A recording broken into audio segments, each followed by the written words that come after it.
In such a tight league, rarely do we have such grateful moments as those. We see Duncan Omondi taking his time, goalkeeper for GUCHA FC. For GUCHA FC, I'm sorry.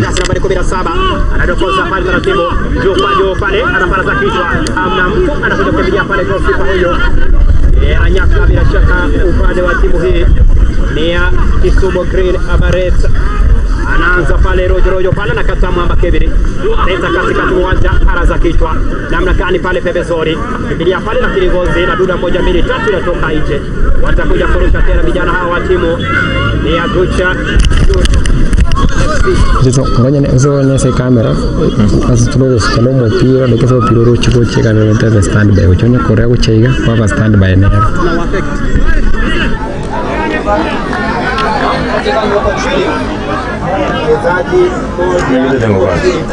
Kamera. Ndio nyale chance ya kutanga. Waliweza kutoka sare ya kutofungana. KISUMU BERETS player is on the ground getting the medical attention in these Sameta grounds. In this match, remember, part of the starting lineup for GUCHA Youth FC, we have got Omondi Duncan, Wesley Manyisa, Brian Makini, Kevin Mnamba, Moses Masene, William Koroso, Kennedy Obaro is the captain, Johnson Mokaba, Bagaka Finlay, Odero Martin, and Omweri John making the starting 11 for GUCHA Youth FC. So far, we've not seen any substitution from both sides during the first half and at the commence of the second half. They commence the ball is KISUMU BERETS. Comfortable chance on the right hand, but GUCHA Youth FC players almost became a suicidal miss by GUCHA Youth FC, but then got the ball and rolled outside the line and became a trouble. It was a quick acceleration by KISUMU BERETS players, but in the process got a heavy touch of the ball and became a clear chance and a sigh of relief to Duncan Omondi, who is the goalkeeper for GUCHA Youth FC.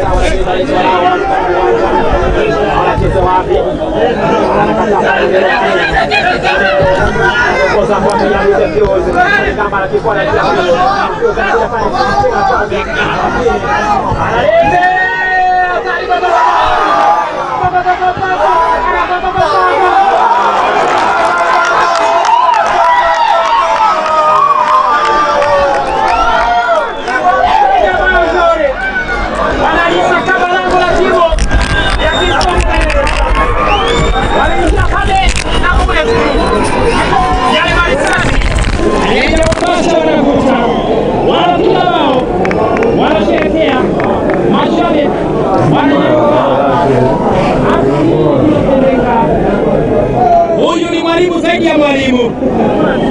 Amempigia mke wake simu anamwambia mimi nienda mjini katika hali ya kikazi. Naenda katika hoteli ya KISUMU. Anaomba chumba. Kisha anapiga simu kwa reception. Anamwambia niletee mwanadada. Baada analetewa ni mke wake. Aliingia vizuri sana vijana wa GUCHA FC. Wakapiga kizaazaa pale. Vijana wakaenda kwa chini mataki. Ile Baraka aka Baba Twins anafunga bao lake la kwanza katika msimu huu wa division ya pili. Bao lake la tatu akifungia timu ya GUCHA FC tangia ingie mikoa yani regionals. Yani leo hii atalala na viatu kwa ile Baraka. Kwanza tangaza alikuwa na YouTube anaanza mpira pale, anasema utamu wa mchezo wa soka ni mabao moja. Anaanza sasa kanoni pako ngazi awali GUCHA nefesi tena Bereta kisha pale taratibu kichwa kilaika katikati Koroso cheza pembe mchezoni kwake jezi nambari 22. Piga pale cha kwanza anakata. Wanakuja wana Green Berets lakini anakataa katika mabele Moses. Refa anasema vipi? Wana waikabu wanafaidi hapa vijana wa timu ya GUCHA. Vijana zaidi waite the Rapids.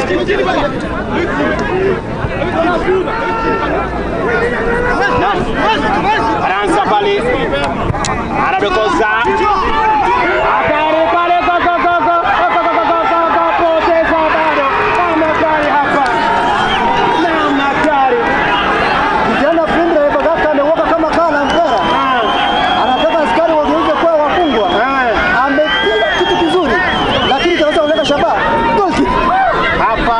Kwa bao la pili na tungekuwa tushaanza safari ile ambayo Box Nicholas alisema Liverpool wiki moja siku sana ikabu pale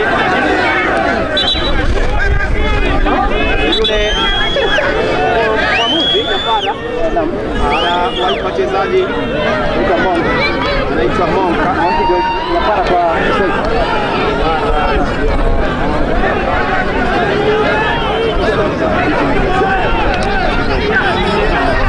wako nasikiliza niuliza swali naomba nauliza swali.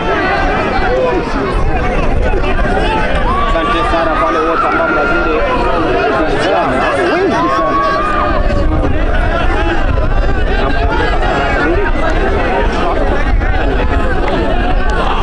Nataka hivyo mambo kama asante sana Dorino Otiero.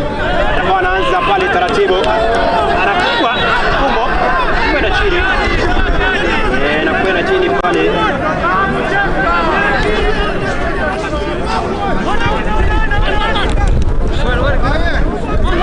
Haya wanaanza pale katikati vijana wa Kisumu Green Berets wanaingia lakini wanakataa vijana wa GUCHA FC. Brand Makinika anakataa Papa Pindre lakini wanakataa Green Berets vijana mwito anaangusha Magambo anapewa manjano Sergeant kijana mzuri sana anapiwa bana. Hapa si magerezani, hapa ni uwanja. Hilo ikabu sikiza anaenda kuwajibika vijana Captain Fantastic kijana William Koros. William Kubali sana anaenda magoli 18. Nelson hapa 60%. Nelson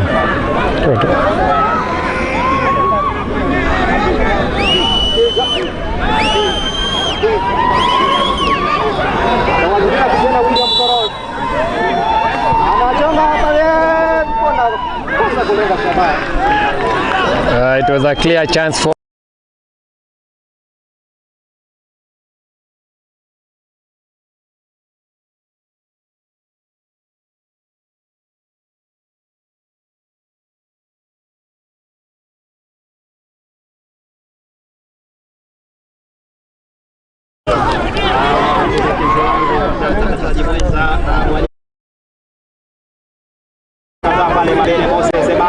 wanakuja kupanda pale vijana wa Kisumu Green Berets lakini bado hapa vijana wa timu ya GUCHA wanasema hatuogopi maandamano. Jeni na tia gas tuko na maji. Sisi tazidi tu. Asante sana kwa nauzidi kutufuatilia. Naitwa Raba. Asante sana.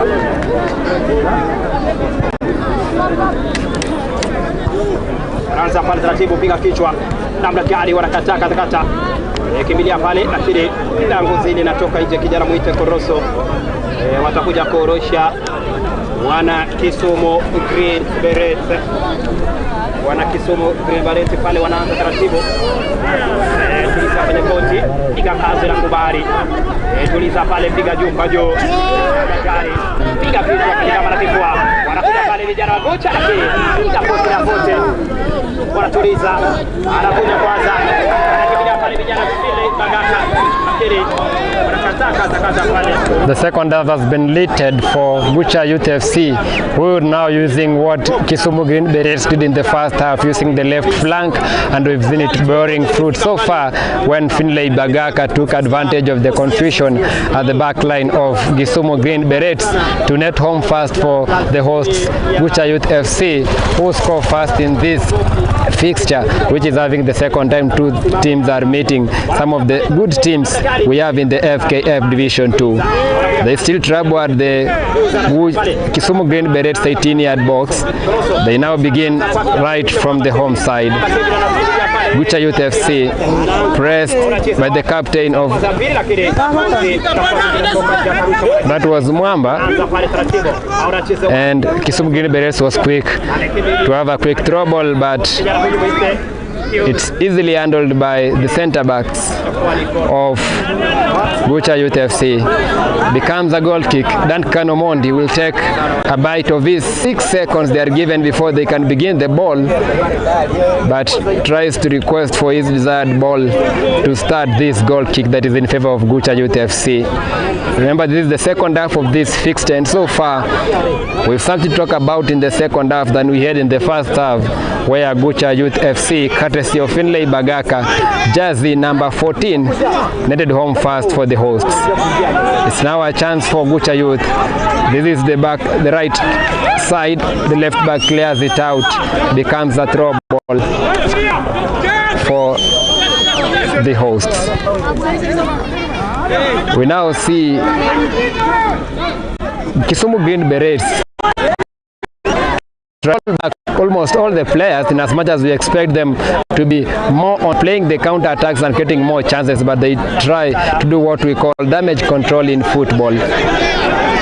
We still see GUCHA Youth FC trying to get the sealing goal of this match, at least to seal the victory that will be very vital, especially when in a tight league as the FKF Division 2, you get a win over whoever is on top of you. A chance for Kisumu Green Berets on the right flank.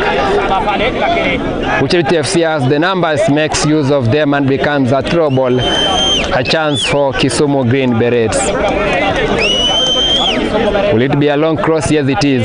A long one. It was a long ball that was kicked into the GUCHA Youth FC goal post. It was more of a cross than a shot, but it ended up on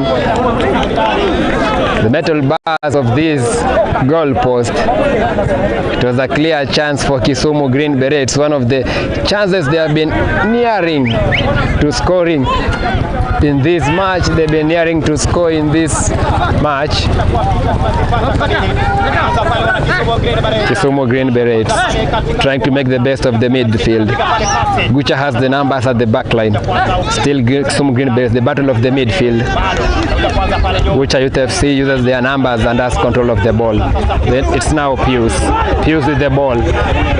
It's Bagaka called for it. It was a run behind for Finlay Bagaka, who scored his first goal for GUCHA Youth FC in the FKF Division 2, the first one of the season, and I know it gives him a sense of pride so far in this season. The ball shifts to the left side, where GUCHA Youth FC uses their pressing and the ball goes out. It's a throw ball in favor of the hosts. There is much silence on the ground, both from the host fans and the visiting fans. We've not seen more of the vuvuzelas, we've not seen more of the trumpets. The fans have opted to just enjoy the match, to just enjoy in silence, part of what they call football maturity, where maybe you don't distract your opponents, you don't distract the players, you let them enjoy the game. But now we see GUCHA Youth FC having its first substitution. I'll be letting you know who comes in. That should be jersey number 7. I'll be confirming for you who goes out and who comes in. Comes in Ombasa Derek. It's a chance for Ombasa Derek to have a bite of the match, close to half an hour in this second half. Becomes a goal kick for Kisumu Green Berets, whom we've not seen the match quality we expected to see of the Kisumu Green Berets, by virtue that they are leading so far in the FKF Division 2, this zone that has teams from the Nyanza region, the 6 counties in the Nyanza region. We've seen Kisumu Green Berets being outshined, being outclassed by GUCHA Youth FC from all fronts, be it the back line, be it the battle of the midfield, be it on the flanks, and that what makes GUCHA Youth FC to be deservedly having a head start in this match.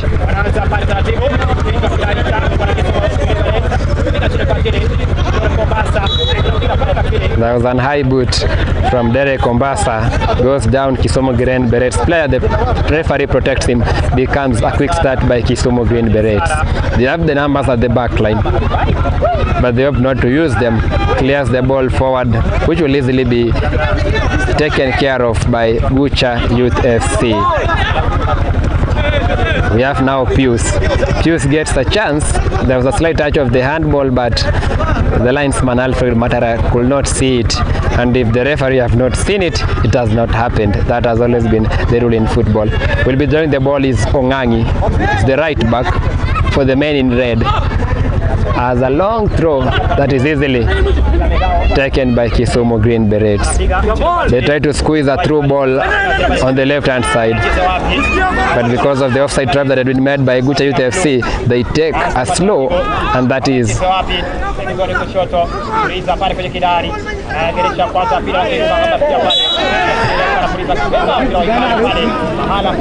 Kisumu Green Berets fans have been crying for a foul. Let's see whether they have the quality of making a good delivery that probably by the forwards of Kisumu Green Berets they can convert it from being a chance to being a goal. And when a chance is made to be a goal, whoever delivers that chance, we say has the bragging rights of the assist of that. And remember, this is the Goosey Sports TV.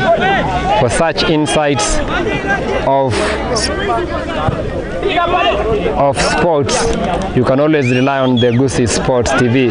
For such insights, not just football, we give you the best of chess, we give you the best of rugby, we give you the best of the school games as they happen in detail, with in-depth analysis and in-depth coverage of them all.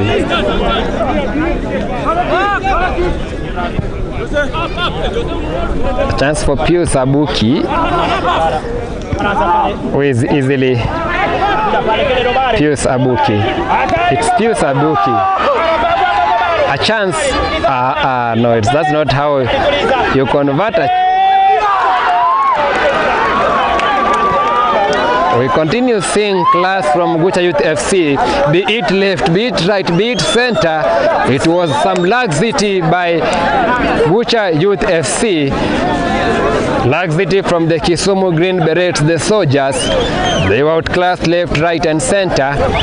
And now becomes a chance for them. And I know based on the sharpness of GUCHA Youth FC, it's part of the chance that has made Kisumu Green Berets not to be so much pressing in this field to try to look for an equalizer goal, because in the process they may even be scored the second one. Finlay Bagaka, one-on-one with Kisumu Green Berets. Hopes to take it back. There was an offside in the gameplay. Becomes a sigh of relief to Kisumu Green Berets, who now have to begin from the back.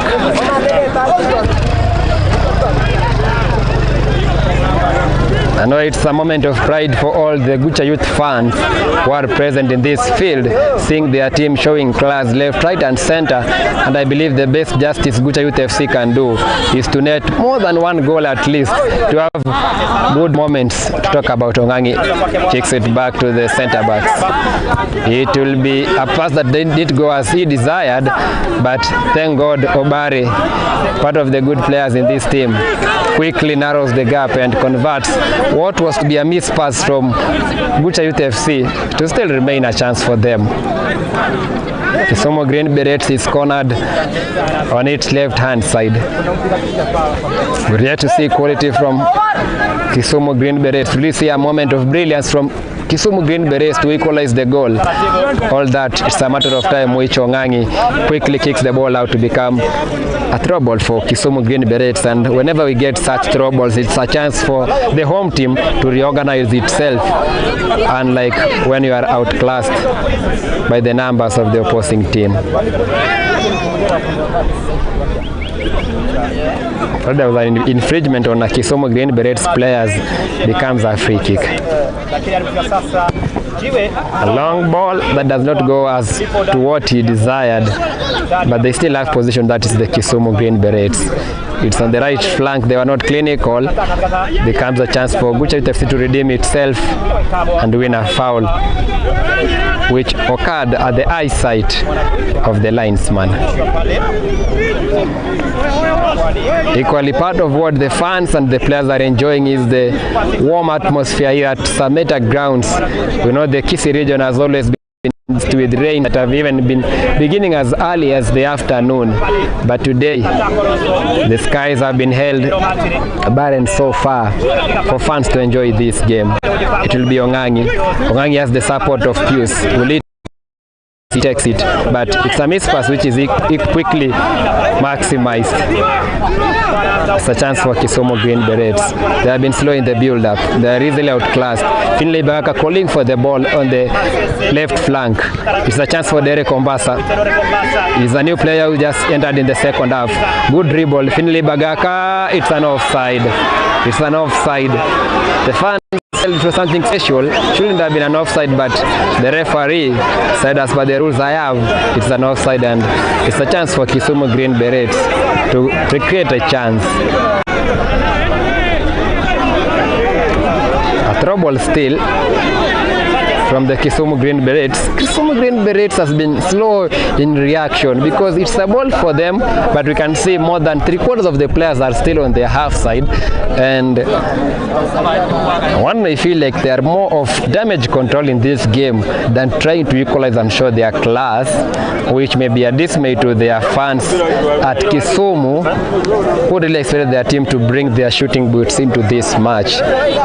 And as we continue talking of this match, Kisumu Green Berets hosted by GUCHA Youth FC, we see one of the players of GUCHA Youth is on the ground, was caught in between the play of this match, and I know he will be happy equally also to take a few minutes on the ground to call off the pressure. The players from to get a 1-2 from the technical bench, but now they can seal this victory, which will be a landslide or a landmark victory for GUCHA Youth FC, who had a poor start in the first leg of this season, and trying to make the best in the second leg of this season. We have the technical bench of GUCHA Youth FC. You can really feel like this team has an investment that is adequate when you see the neatly dressed yellow and red technical bench, at least to show that class, where it's one of the teams that we hope to see it so soon in the National Super League, hopefully from this region, with all signs indicating that Shabana FC will not be in the National Super League next season, everything remaining constant. We may see them in the FKF Premier League. Then I know the Gusii region will be really wishing and desiring a replacement of Shabana in the National Super League from the region. And GUCHA Youth FC has some of the good candidates from the region. We have got Ichuni Combined FC. We used to have a Mamoja FC, which was in Division 1, which was one step away from the National Super League, but they failed to be clinical and they got relegated back to the FKF Division 2. And therefore, beyond the National Super League, this is where the top teams from the Gusii region are as far as football is concerned.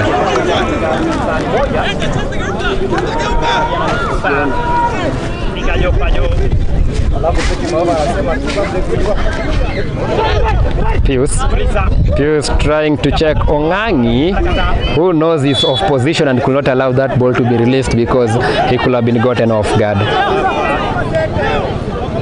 We will need something special from the Kisumu Green Berets technical bench, but as it stands, it's like they do not have options because we've not seen reaction substitutions being made so far from the Kisumu Green Berets, unlike GUCHA FC, where we saw they introduced Derek Ombasa, jersey number 7, who's been crucial also with the dribbles. Pius Abuki gets strangled in between two Kisumu Green Berets players, just with his arm to just ensure that it's still intact after being pressed by the Kisumu Green Berets players.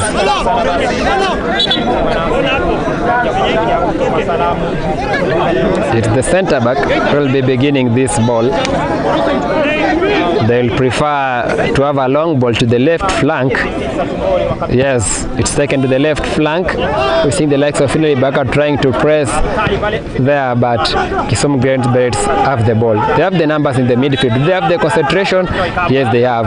Kisumu Green Berets trying to create a pass to the left flank, but it was short, and it's a chance for Ongangi to take his time and have a trouble in this match. As a wonderful season and a wonderful half in this match.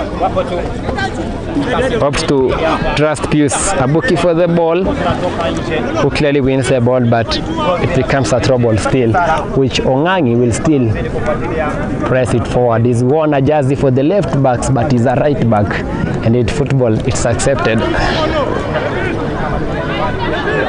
Remember, from 3 p.m.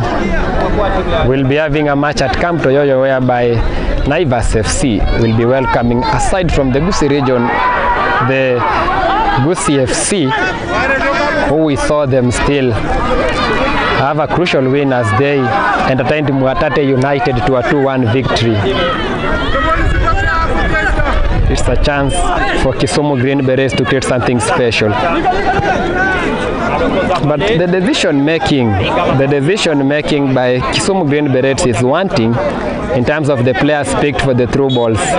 It's really wanting. Goes down the GUCHA FC player, and Kisumu Green Berets feel like it was to be awarded. But you know, nowadays football rules and the football handbook have been rectified again and again, and any slight touch, any slight contact that was never aimed at the ball nowadays is penalized, and it's even detrimental when it's within the 18-yard box, because it becomes a penalty, and we've seen many soft penalties in the English Premier League and the European football.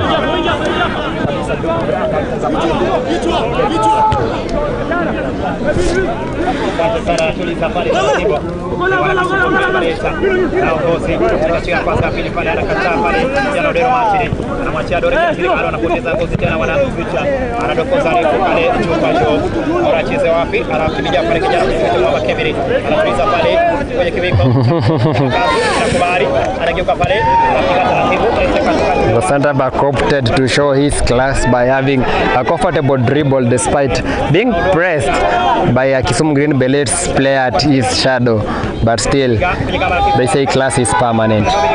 If it was a through ball directed Pius Abuki, then we could be talking of something else, but thank God it didn't happen. A chance for Kisumu Green Berets. Pressed by Odeko, who's played more of the central attacking midfielder in this match. Odeko still given the ball. Pius going wide. Finlay Bagaka going to the center. Who really picks Finlay Bagaka, who fails to be clinical in his run. He made a run but did not watch the match and went away.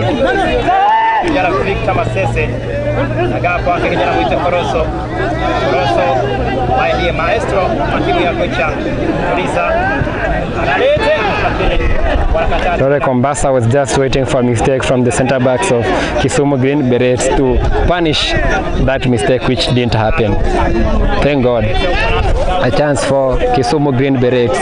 You can see there are no numbers because that is a winger forward for Kisumu Green Berets, but he is in between 3 players from Kisumu Green Berets. But it is a chance, a long cross that will be taken.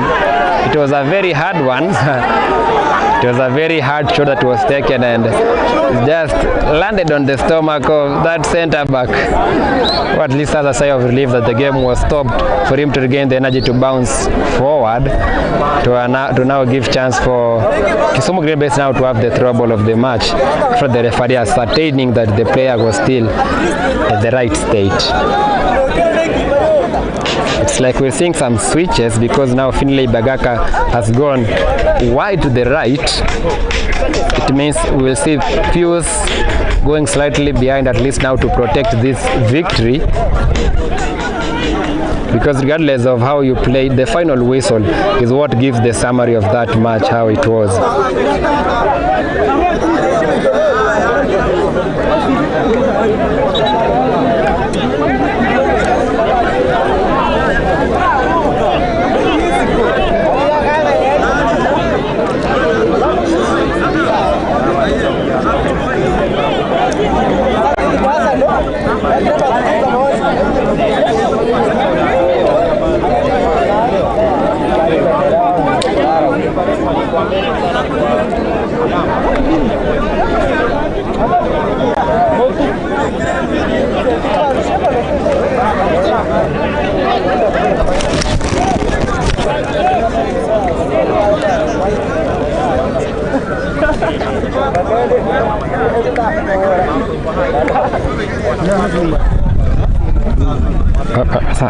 Kwani think bado iko 0-0. Hata update.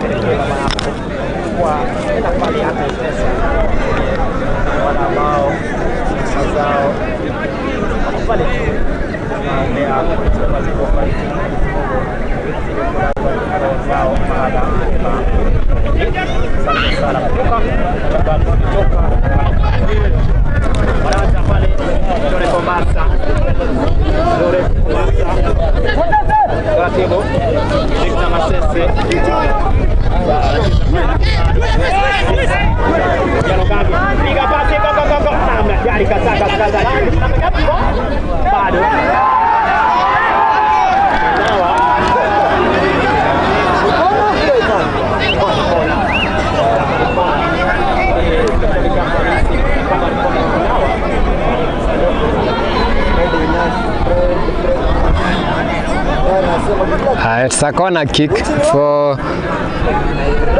GUCHA Youth FC.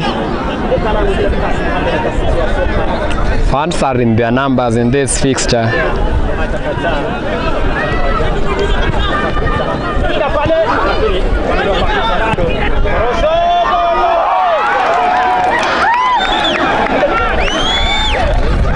It was Coroso.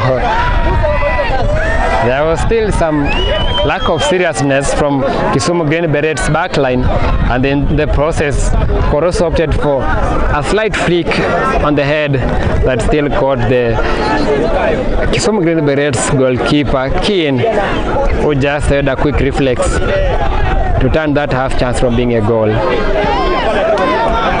It's a chance for KISUMU Green Berets player, goalkeeper who started as well. The player has no options at all and is easily outplayed by the numbers by GUCHA Youth FC. Ongangi with the ball, opts to go forward, 1-on-1, 1v1 chance. The ball is taken outside. It's a throw ball which will still be taken by Ongangi, who has had a good run in this first half and a good run in this gameplay. Finlay Bagaka has a clear take on the ball. It's taken away. Still another chance for KISUMU Green Berets to be pressed by GUCHA Youth FC pressing machine. Ongangi hopes to give Pius. Pius with the ball. Easily wins the ball, but the defender was there to die for the team and limit the damage from exceeding and becoming 2. But in the second half, we've seen extreme silence from the KISUMU Green Berets players who've not shown class and who've not created multiple chances, at least to see that they are hungering and desiring for an equalizer in this match.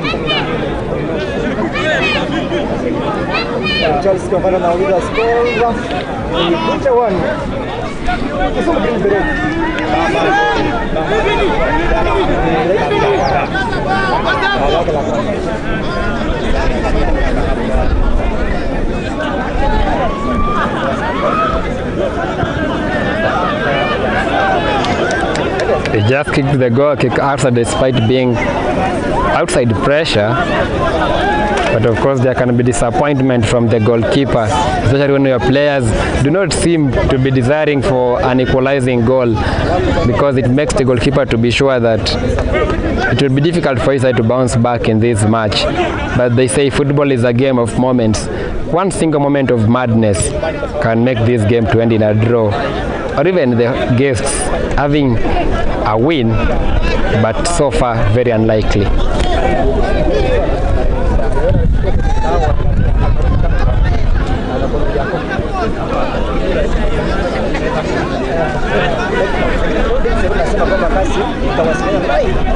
It will be a a throw ball from the left flank by GUCHA Youth FC.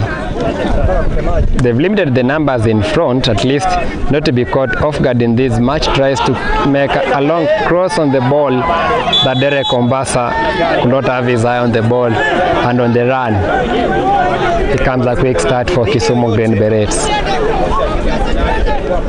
Quickly pressed by Derek Ombasa, and the GUCHA Youth FC players just kicks the ball wide to rearrange and reorganize themselves.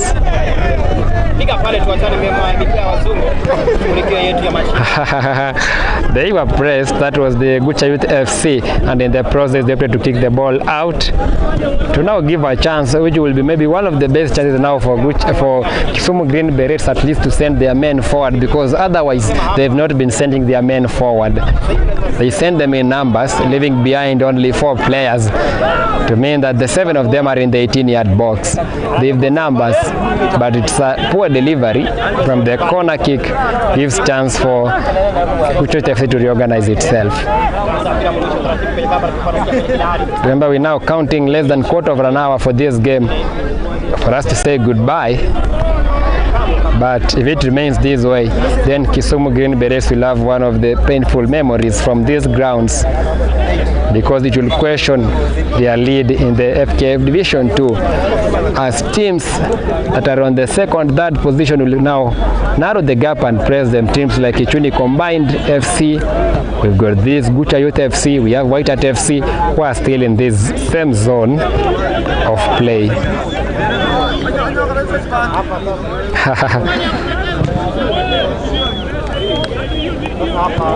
It's a throw ball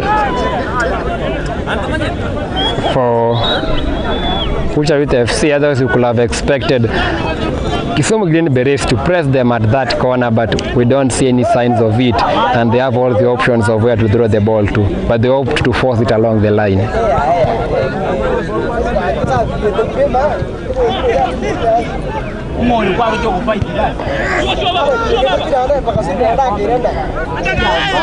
Finlay Bagaka. That ball bounces, it becomes suicidal. Finlay Bagaka with the chance, but lacked the composure to press the center back and convert it to a chance. It will be a chance for Ongangi to have the throw ball. We're now seeing Pius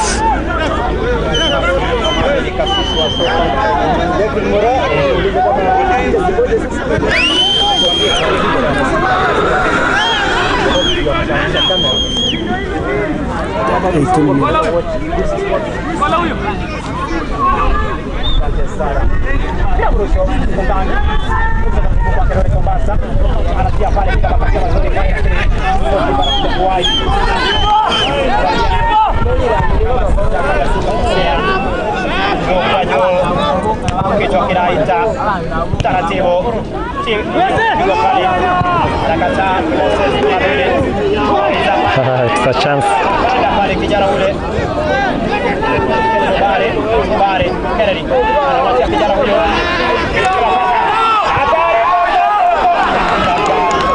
It was a wonderful dribble that was engineered by Kennedy Obare, got a support by his side. The first dribble was acceptable, the second one was acceptable, the shot was not acceptable, becomes a goal kick in favor of Kisumu Green Berets, who still lack the keenness to create a chance. They have a chance to make it wide, far and left. 1v1 chance. Ongangi uses his experience and now have the ball. We also see Finlay Bagaka at least dropping deep, at least to give options to in this game. Finlay Bagaka, a clear chance without pressure, hopes to have a romance with the ball. Ongangi gives an option. It will be left Derek Ombasa. Will he make a good delivery? Yes. A long one, but at the far end we lacked the perfect connection that Ongangi could have desired for. Chance for Kisumu Green Berets that is not taken becomes a chance for GUCHA Youth FC. They are quick in their gameplay. It's a chance for them. That's Obare Kennedy. Kennedy Obare has the ball. Their numbers, the 18-yard box, but opts to have a gameplay. a chance for GUCHA Youth FC. Dribbles that are acceptable. A next one. But in the process, KISUMU Green Berets did the chance. It's now a counter-attacking chance for KISUMU Green Berets, who lacks the numbers to have a 1v1 passing to convert it into a chance. Duncan Omondi opts to hit the clock, and at the same time, one of the midfielders from GUCHA Youth FC is on the ground, probably calling for medical attention to watch into his stance. That's Ongangi, who has had a wonderful play in this game in terms of the defense and the attack. He's been there to give the options. Derek Ombasa, lovely chance for him to dribble through. Makes a good delivery to the left side. A poor touch from Derek Kennedy Obari rather. Excuse me.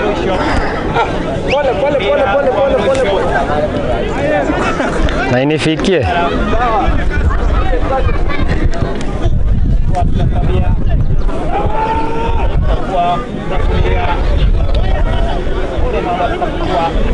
We've little to talk about in this second half, despite or apart from the goal that was scored by Finlay Bagaka and the cross from KISUMU Green Berets that fell in love with the bar.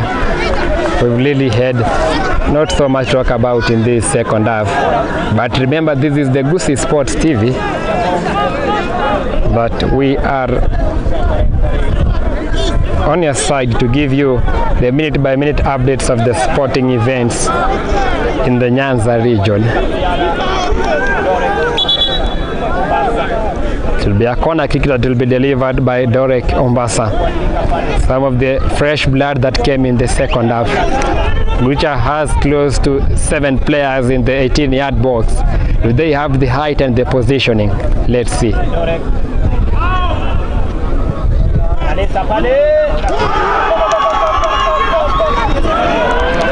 It was a perfect delivery. From those who are watching from a far distance, they thought it was a goal, but the ball just kissed the side net and created false hopes to the GUCHA Youth fans and a false scare to the KISUMU Green Berets fans. Ongangi with the ball. Finlay Bagaka gives him an option. Doesn't take it. Off take it wide, bounces. The goalkeeper says, this is what I've been training for the entire week. And that's to become his chance.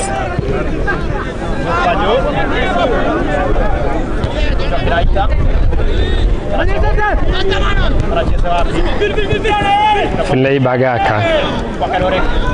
Derek Ombasa, a clear chance, but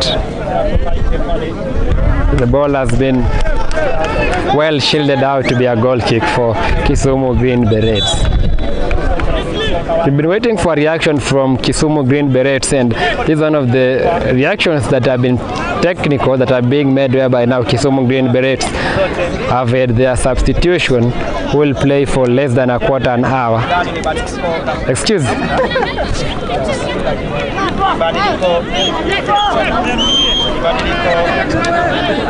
So far we have had one substitution across in this match, and so far one yellow card that was given to the KISUMU Green Berets, part of the statistics in this match so far.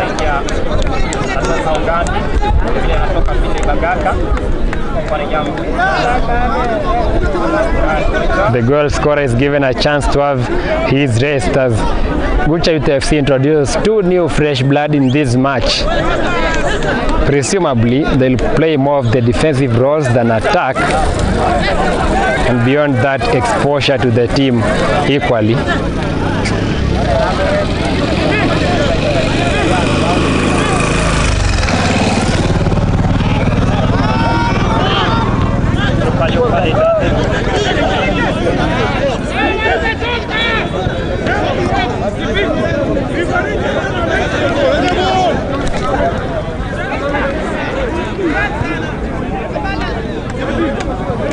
It's 10 minutes on top of the clock, 3 p.m. and less than 10 minutes for this game. to be done and dusted. Will we see moments of madness in this match, or everything will remain constant in favor of the host Kisumu GUCHA Youth FC? We've seen them use a number of jerseys this season. At one point, they've been using navy blue as part of their jersey. Sometimes we've seen them use yellow as part of their jersey. Today they're introducing red. I think they're just testing how players are comfortable in these jerseys. Probably for next time, that's when they may now pick clearly their home jerseys, but thank God they have options.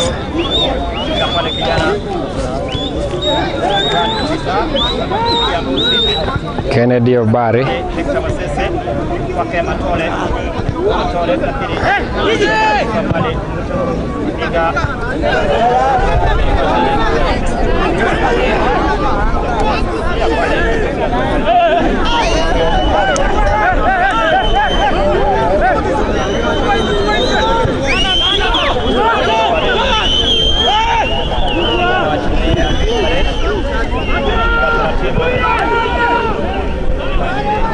Kennedy Obare just ensured that he escorts the ball outside to be sure it's a throw ball. Kisumu Green Berets fails to be clinical. We just waste a chance they had, and now it's a throw ball for GUCHA Youth FC. They'll not be in a hurry to take it because they are comfortable, and with 8 minutes of the clock before the added time to bite in this match. The referee sees a delay in the throw ball. Probably will be a yellow card to GUCHA Youth FC for the delay in the throw ball. The referee says no to deception and time eating.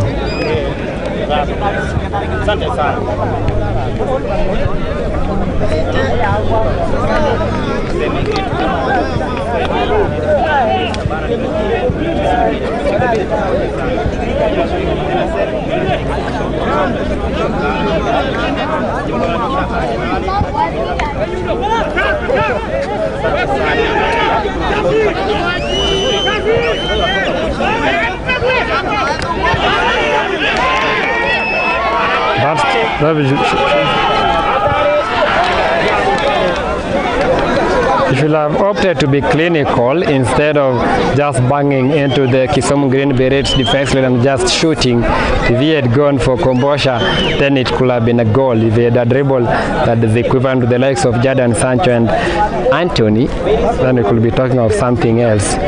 But you opted to play like Madueke, becomes a corner kick for GUCHA Youth FC.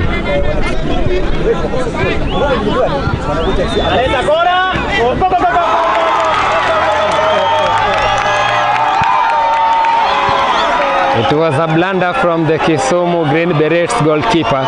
A perfect corner was taken in. The goalkeeper had an eyesight on it. Unfortunately, he dropped it on the ground, and in the process, the baying players of Kisumu GUCHA Youth FC, who desired for a match winner to seal it, sinked the goal deep into the goal post. It becomes the second goal for GUCHA Youth FC, who now can comfortably be confident of a win in this match. That they've really shown the class in this match.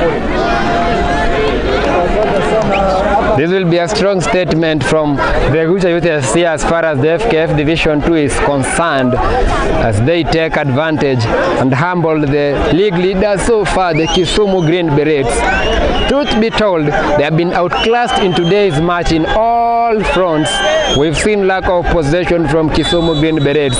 We've seen lack of desire for an equalizer, which has been detrimental for them. It's now a clear chance for them at the left flank. Still, they're not clinical, just kicks the ball for the sake of kicking. Becomes a goal kick that will be taken by Duncan Omondi, who will not have much urgency to start it so quick. It's now that you're connecting with us, the Goosey Sports TV. This is the FKF Division 2 match between the Kisumu Green Berets and the GUCHA Youth FC in red, who the hosts in this match. So far, comfortable with 2 goals lead And as we speak that way, full-time score, GUCHA Youth FC has had the second goal in this match. It's over. Hii imeenda GUCHA Youth FC 2, KISUMU Green Berets 0. But I know there are those who have been following up on this match and just wondering what has been happening in this match. This was the FKF Division 2 match. It was a fixture between the KISUMU Green Berets, who had a wonderful season equally in this season, as they have been leading for quite some time in this season. In the first leg, we saw the GUCHA Youth FC frustrating the KISUMU Green Berets to a barren draw at the Kodiego grounds. This was the second leg of this fixture that was played here at the Sameta grounds, and this time round we've much talk about. It's not a barren score, it's a win for the host, the GUCHA Youth FC, and a good statement, a good bounce back for them in this second leg, whereby they have shown the class. They have a reason to be more confident as far as this season is concerned. And remember, this has been the GUCHA Sports TV that has been following you up on this match between these two sides of this season, whereby next week continues being tuned in this channel, the GUCHA Sports TV.